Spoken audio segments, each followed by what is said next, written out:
नमस्कार दोस्तों, EP online study YouTube channel पर मैं नरेश यादव आपका हार्दिक स्वागत करता हूं। देखिए दोस्तों, हम ज्ञात करना पड़ रहे थे इकाई का अंक।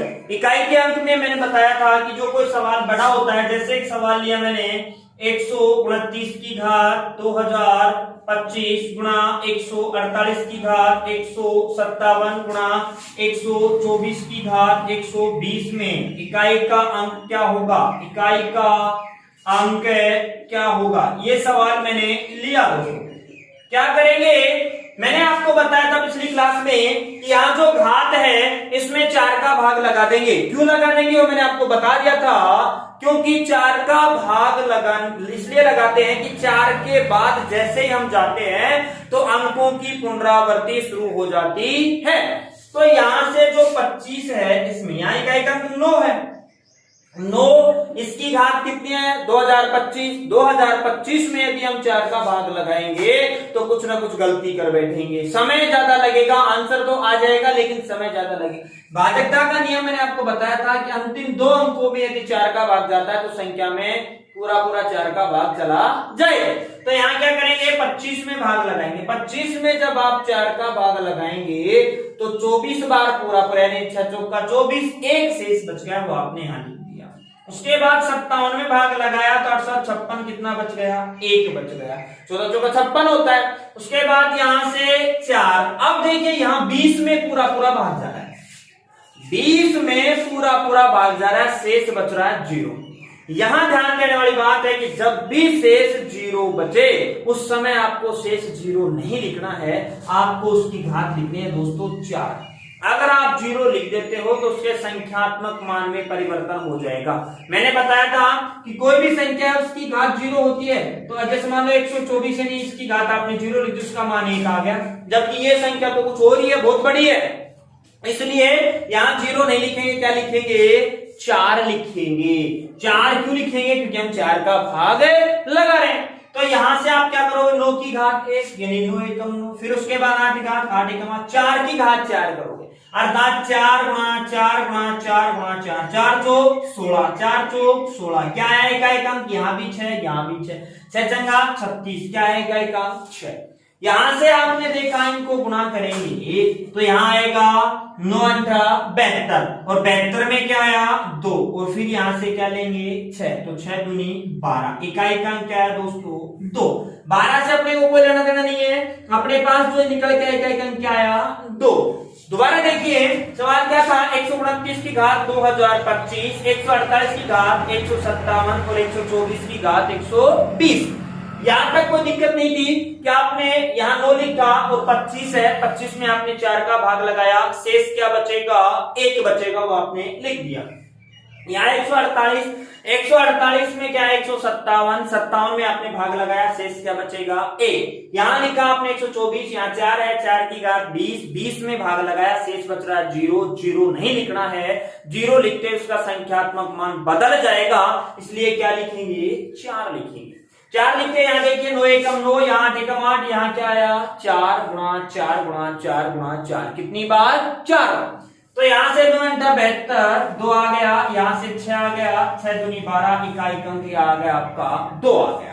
अब देखिए और भी इसको आसान करना मैं आपको बताता हूं, इस सवाल को और भी आसान हम कैसे कर सकते हैं। जैसे एक सवाल लिया और उसके बाद मैं इसको बताता हूं। एक सवाल लिया 155 की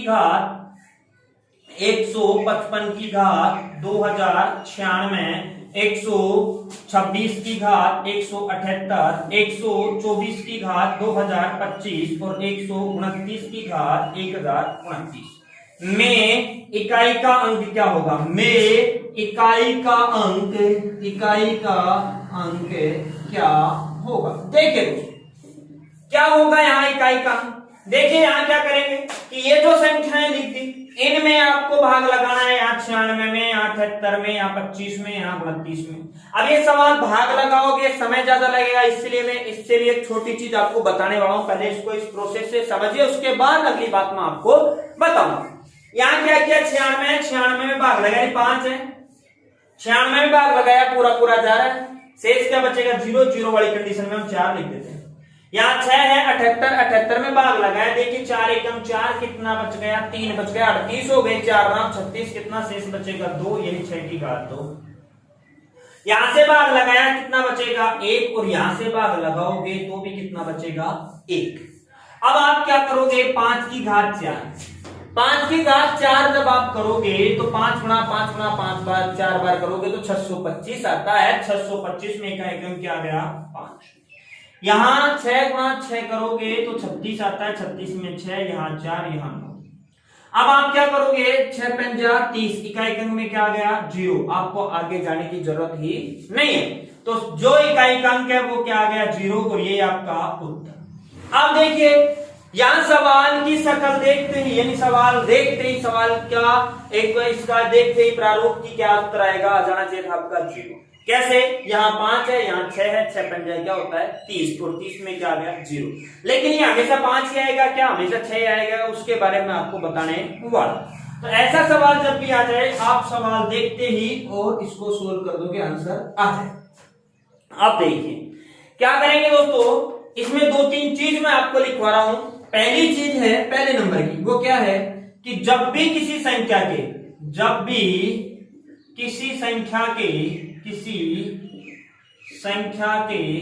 इकाई के अंक में यदि 0, 1, 5 व 6 हो, यदि किसी संख्या के इकाई के अंक में 0, 1, 5 व 6 हो, तो उस संख्या का इकाई का अंक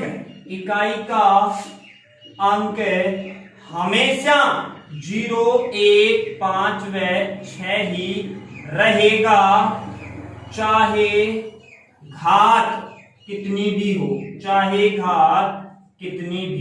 हो। समझना इसको। यहां क्या कह रहा है सवाल कि कोई भी संख्या उसके इकाई के अंक में यदि 0 है, 1 है, 5 है, 6, तो उसका इकाई का अंक 0, 1, 5 व 6 रहेगा, चाहे घात कितनी भी, उससे कोई फर्क नहीं पड़ने वाला। देखिए यहां आपने देखा इकाई के अंक में 5 है, इकाई के अंक में क्या है दोस्तों 5 है, तो और यहां देखिए घात कितनी है 2096, तो यहां से 5 ही आएगा, जैसा कि हमने देख लिया। घात कितनी हो कोई लेना देना नहीं है। यहां से क्या देखा 6, तो 6 में भी घात कितनी हो 6 ही आएगा। तो बात समझ में आ गई, 0 होगा तो भी 0 आएगा, 1 होगा तो 1 आएगा, 5 होगा तो 5 आएगा, 6 होगा तो 6 आएगा, चाहे घात कितनी हो कोई लेना देना नहीं है। आगे बात करूं मैं दूसरे नंबर की, इसी में दूसरे नंबर की बात करें कि जब भी किसी संख्या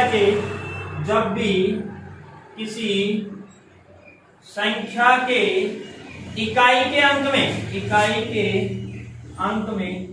4 हो, तो यदि उसकी घात विषम है तो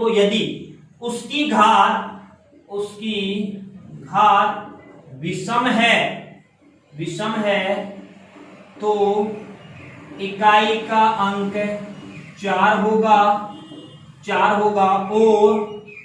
और सम है तो इकाई का अंक 6 होगा। इसको भी समझिए आप। यहां क्या कह रहा है कि जब भी किसी संख्या के इकाई के अंक में यदि क्या हो 4 हो, तो यदि उसकी घात विषम है तो इकाई का अंक 4 होगा, और घात सम है तो इकाई का अंक क्या होगा 6। देखिए कैसे, एक उदाहरण से हम इसको समझते हैं। कैसे कि जैसे कोई संख्या है, ये आपकी ये 4 ले लेता हूं मैं, 124 ले, 124 में मैंने घात लिखा 25 है, तो यहां देखिए भाग लगाया आपने, 4 का क्या शेष बचा 1, 4 घात 1 है, 4 एकम 4। अर्थात मैं ये लिख रहा हूं कि 4 की घात जब आप 1 करते हो तो 4 एकम 4 आता है, 4 की घात 2 करते हो तो 4 चौक 16 आता है, 4 की घात 3 करते हो तो 64, 4 की घात 4 करते हो तो 56, यानी कितना 6। यहां देख पा रहे हो घात 1 थी और 3 थी, तो आ रहा था 4, और 1 और 3 क्या है विषम, और जब 2 है और 4 है तो आ रहा है 6, और 2 और 4 क्या है सम। तो जब भी किसी संख्या की इकाई के अंक में 4 हो तो उसकी घात अगर विषम है, यानी 1, 3 है, तो क्या आएगा 4 आएगा, और अगर सम है तो क्या आएगा 6 आएगा। उसके बाद अगली जो बात थी, अगली बात 9 के लिए है, सेम ऐसे ही 9 के लिए कि जब भी किसी संख्या के इकाई के अंक में नो हो तो यदि उसकी घात विषम है तो इकाई का अंक नो होगा और यदि सम है, यदि घात क्या है, यदि घात सम है तो इकाई का अंक क्या होगा दोस्तों, 1 होगा। देखिए क्या है सवाल कि क्या है बात कि यदि किसी संख्या के इकाई अंक में 9 हो तो यदि उसकी घात विषम है तो इकाई अंक होगा 9 और सम है तो उसकी इकाई अंक क्या होगा 1। देखिए कैसे, इसको भी समझिए। क्या था कि मैंने लिया जैसे 9 की घात 1, 9 की घात 1 का मतलब क्या होता है 9, 9 की घात 2 का मतलब क्या होता है 81, 1 9 की घात 3 का मतलब 729 यानी 9, फिर 9 की घात अगर आप 4 करते हो तो भी क्या आएगा 9 9 81 वापस से 1। तो यहाँ पे आप देख पा रहे हो 1 और 3 विषम है और जब विषम घात है तो उसमें इकाई अंक क्या आ रहा है 9, यहाँ देखिए क्या आ रहा है 9।